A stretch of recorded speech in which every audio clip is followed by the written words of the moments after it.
We now move over to the US, where it is sending a senior envoy to Europe for talks on securing a ceasefire and establishing a humanitarian aid corridor for Gaza.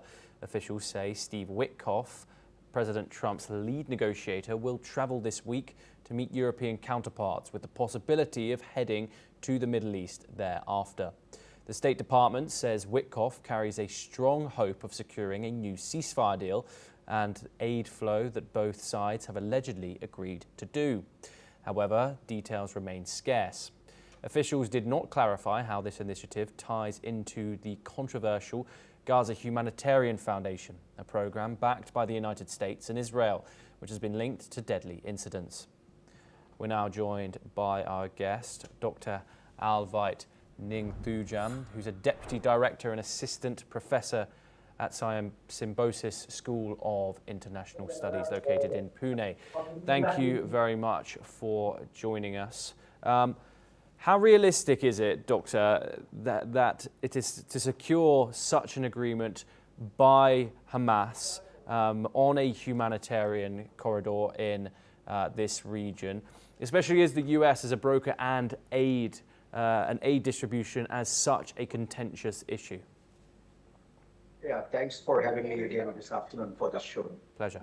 Am I audible to you? Yes, you are, certainly. Right. See, it's probably if Hamas have to agree to some sort of a ceasefire, it could be because of the dire consequences for the circumstances which we are witnessing right now in Gaza Strip. So for the last several weeks, we have been seeing a lot of push and pull with regard to the negotiations which are going on between the two sides, of course, with the help of the extended players like Qatar or the US, to come to some sort of an agreement between the warring parties, the Israelis and the Hamas, and settle down for a ceasefire. So it remains to be seen on what ground both the sides would agree to the proposed 60-day ceasefire, which we all are discussing right now, because the Israelis are really hell-bent on destructing every sort of a presence of Hamas that could come back as a threat in the near future. But at the same time, is there a guarantee to end the conflict even after the ceasefire comes into effect? That remains to be a big question which everybody would need to answer. And of course, the entry of humanitarian aid for the Palestinians is something which has become a major problem. And I've discussed this in your channels every now and then about the growing concerns with the lack of basic amenities inside the Gaza Strip. So there are few factors, very sticking points pertaining to the guarantee with regard to the end of the war. That is the first one. The second one being the withdrawal of Israeli forces from the Gaza Strip, or if there is going to be a redeployment, should there be a requirement for such a scenario. And at the same time, the uninterrupted entry of humanitarian aid into the Palestinian territory. These are very sticking points, and I would not be able to. If nothing can happen, anything can happen in the Middle East. It's a signal that the international community again has taken some serious cognizance of the problem which we are having right now. Yes. Witkoff is of course planning towards Israel and Italy to have these discussions with the international partners to come to some sort of agreeable solution from both sides. So we'll have to see how that pans out in the next few hours or days. Yes, Dr. Ningthujam, you did just mention it, the fact that you had these 29 countries come out yesterday asking for unrestricted aid access, particularly that driven by the United Nations after weeks and weeks of controversial Gaza Humanitarian Foundation operations. We've also today, we've seen over 100 aid organizations speak out and reiterate the same message. There's a lot of pressure coming from all different angles towards Israel in regards to mainly this issue. Do you see that pressure working, especially given the recent climate? Yeah, of course. Building up of this sort of a pressure would also leave some impact on Israel, I believe. We have seen different kinds of statements coming from the Prime Minister of Israel in the last, ever since they started with this war in Gaza Strip, that we are not going to back up or, surrender to the brute forces for Israel, Hamas, or any other actors that are trying to disturb peace and tranquility of Israel.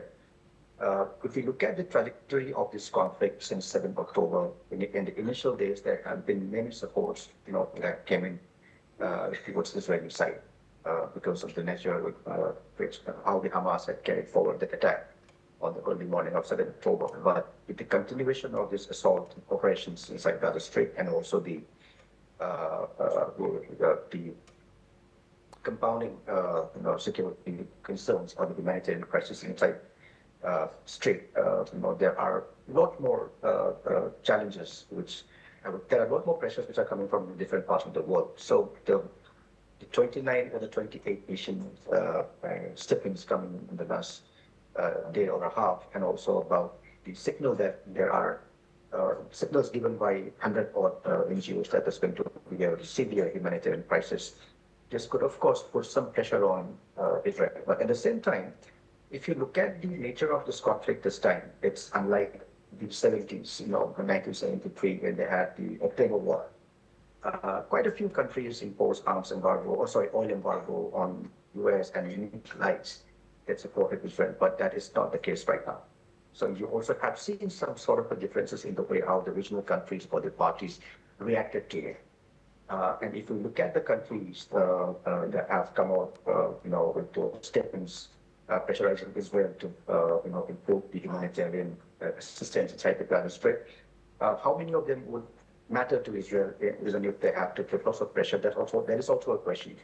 So the involvement of the Americans, particularly, should make some difference in this conflict.